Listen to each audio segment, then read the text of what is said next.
খুবই গুরুত্বপূর্ণ খবর। প্রাইমারি 16,500 প্যানেল বাতিলের দাবি উঠল মহামান্য হাইকোর্টে। এক্সাক্ট ব্যাপারটা কি ঘটেছে, মামলার সিনোপসিস বা মামলার যে কপি সেটা সহ আমরা দেখাবো। তার সাথে আগে যে অর্ডার কপি সেটাও কিন্তু আমরা এই ভিডিওর মাধ্যমে শেয়ার করব। তো পুরো ব্যাপারটা বিস্তারিতভাবে একদম নির্ভুলভাবে জানার জন্য শেষ পর্যন্ত দেখতে থাকুন। তার আগে বলে রাখি, অবশ্যই চ্যানেলটিকে সাবস্ক্রাইব করে রাখুন, পাশের বেল আইকন প্রেস করে অল করে দেবেন, তাহলে ইম্পর্টেন্ট আপডেটগুলো সবার আগে পেয়ে যাবেন। যারা ফেসবুক থেকে দেখছেন আমাদের এই পেজটিকে ফলো করতে ভুলবেন না। ভিডিওটি এখনই লাইক করে রাখুন এবং দেখার পর শেয়ার করে দেবেন। ডেসক্রিপশনে উল্লেখযোগ্য লিঙ্ক আছে, সেই লিঙ্কগুলোতে আপনারা জয়েন করতে পারেন। শুরু করা যাক। প্রাইমারি টেট 2014 উপর ভিত্তি করে বিভিন্ন দফায় নিয়োগ হয়েছে। প্রথম নিয়োগ প্রক্রিয়া যেটা 2016 রিক্রুটমেন্ট প্রসেস, তারপরে হচ্ছে 2020 রিক্রুটমেন্ট প্রসেস যেটা 16,500, এবং তারপরে 2022 রিক্রুটমেন্ট প্রসেস যেখানে কিন্তু 2014 টেট থেকেও এবং তার সাথে আদার্স টেটও কিন্তু ছিল। তো এখন ব্যাপার হচ্ছে যে নতুন যে কেস, এই কেসটা কি কেস, সেটার জন্য আমাদেরকে যেতে হবে মামলার সিনোপসিস অর্থাৎ যে মামলার কপি সেটার দিকে। তারপর আমরা অর্ডার কপিটা আপনাদের সাথে শেয়ার করছি, দেখতে থাকুন। তো একটু আমরা শর্ট লিস্ট অফ ডেটসগুলো দেখে নিই, কীভাবে ব্যাপারগুলো ঘটেছে পরপর এবং সিকোয়েন্স ওয়াইজ যেটা কপিতে আছে। 11/10/2015 টেট 2014 এক্সামিনেশন হেল্ড। তারপর কি পিটিশনার সাকসেসফুল হয়েছিল ওই টেটে, এবং 23/12/2020 একটা রিক্রুটমেন্ট নোটিফিকেশন বেরোয় 2020 রিক্রুটমেন্ট প্রসেস যেটা 16,500 যে মেন বা মাদার নোটিফিকেশন সেটা, এবং তারপরে 11/1/2021 হচ্ছে petitioner appeared before the respondent authorities for document verification and interview process. তো ইন্টারভিউ প্রসেস এবং ডকুমেন্ট ভেরিফিকেশনের জন্য 11/1/2021 কিন্তু পিটিশনাররা অ্যাপিয়ার করে রেসপন্ডেন্ট অথরিটির কাছে। 15/2/2021 কি হয়, notification issued by secretary WBP, ওটা নোটিফিকেশন ইস্যু করা হয়। এবং 15/2/2021 petitioners were not include in the merit, অর্থাৎ এই সব পিটিশনার হচ্ছে নট ইনক্লুডেড, অর্থাৎ ইন্টারভিউর পরে যারা অকৃতকার্য হয়েছিল সেই সব ক্যান্ডিডেট। তো তারপর petitioner made visitations to the concern respondent authority but all are in vain. তো পিটিশনাররা কিন্তু বোর্ডে তারা কিন্তু ভিজিট করে কিন্তু কোনো কাজ হয় না। লিস্ট অফ 478 ক্যান্ডিডেট পাবলিশ করা হয়, লিস্ট অফ 738 ক্যান্ডিডেট পাবলিশ করা হয়, অর্থাৎ এগুলো পরপর হয়ে যায়। এবং 11/11/2022 টেট 2014 কোয়ালিফাইড ক্যান্ডিডেটদের যে লিস্ট সেটা পাবলিশ করে, সেটা বিভিন্ন মামলার জন্য বাধ্য হয়ে বা মামলার যে নির্দেশ হয়েছিল বিভিন্ন রকম কোর্টের যে অর্ডার হয়েছিল সেই নির্দেশকে মান্যতা দেওয়ার জন্যই কিন্তু সম্ভবত প্রকাশ করা হয়। এবং তার সাথে 82 মার্কস কোয়ালিফাইড ক্যান্ডিডেটও কিন্তু বোর্ড একটা লিস্ট পাবলিশ করে 11/11/2022। এবং তারপর আবার 28/11/2022 নোটিফিকেশান একটা মেমো নম্বর দেওয়া আছে, disclose the merit list of the breakup of marks, যেটা সেটা কিন্তু 28/11/2022 পাবলিশ করা হয়। এই জায়গাটা থেকেই কিন্তু সমস্ত সূত্রপাত।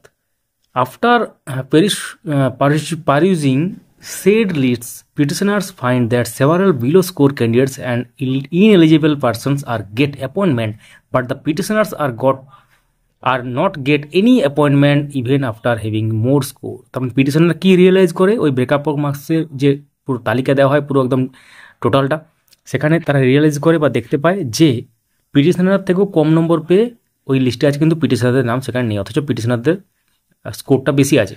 Petitioner made several visitation to the concern respondent authorities but all are in vain, hence this writ petition. পিটিশনাররা কিন্তু বোর্ডে ভিজিট করে বা সেক্ষেত্রে তারা জানাতে চায় ব্যাপারটা, কিন্তু কোনো কাজ হয় না, তার জন্য এই রিট পিটিশন করেছে বা এই কেসটা করেছে। এবার আমরা মামলার বিষয়বস্তুতে চলে এলাম। Synopsis of the case. Petitioners are affected by the illegal, arbitrary, whimsical act of the respondent board in not giving appointment to the petitioners, though ineligible candidates got appointment letters. Petitioner এখানে দাবি করছে যে পিটিশনাররা কিন্তু এক্ষেত্রে appointment পায়নি, কিন্তু ineligible ক্যান্ডিডেটরা appointment letter পেয়েছে। এবং পিটিশনাররা কিন্তু ইলিগাল, আরবিট্রারি এবং হুইমসিক্যাল যে অ্যাক্ট অফ রেসপন্ডেন্ট বোর্ড এক্ষেত্রে সেটার দ্বারা কিন্তু affected. The respondent board and the concerned council illegally, arbitrarily and whimsically give appointment to the ineligible candidates and done a huge corruption. এখানে করাপশন একটা হয়েছে, সেটা কিন্তু পিটিশনাররা অভিযোগ আনছে এখানে। The primary teachers job have been purchased in lieu of huge amount of money by the ineligible candidates, even failed candidates, as a result cost them to lose an opportunity to get appointment as an assistant teacher in primary school. তো এক্ষেত্রে টাকার বিনিময়ে চাকরি দেওয়া হয়েছে, এটা কিন্তু ineligible ক্যান্ডিডেটরা তারা চাকরি কিনে নিয়েছে এক প্রকার, এটা বলা হচ্ছে বা অভিযোগ উঠছে। The petitioners in spite of more eligible person did not get appointment. তো পিটিশনাররা মোর এলিজিবল বা অনেক বেশি এলিজিবল, তাও তারা কিন্তু অ্যাপয়েন্টমেন্ট পায়নি। The act of respondent authority are arbitrary whimsical capricious, illegal and bad in law and violate the Article 14, 16, 21 of the Constitution of India। তো এক্ষেত্রে ভারতীয় সংবিধানের আর্টিকেল 14, 16, 21 এই ধারাকে কিন্তু ভায়োলেট করেছে, এটা কিন্তু অভিযোগ আনা হচ্ছে বোর্ড, এবং তার সাথে বোর্ড করেছে ভায়োলেট সেটা বলা হচ্ছে। Therefore intervention of this honourable court is highly warranted. তো এক্ষেত্রে মহামান্য হাইকোর্টের কাছে বিচার চেয়ে কিন্তু এই মামলাটি করা হয়েছে সেটা বলা হচ্ছে।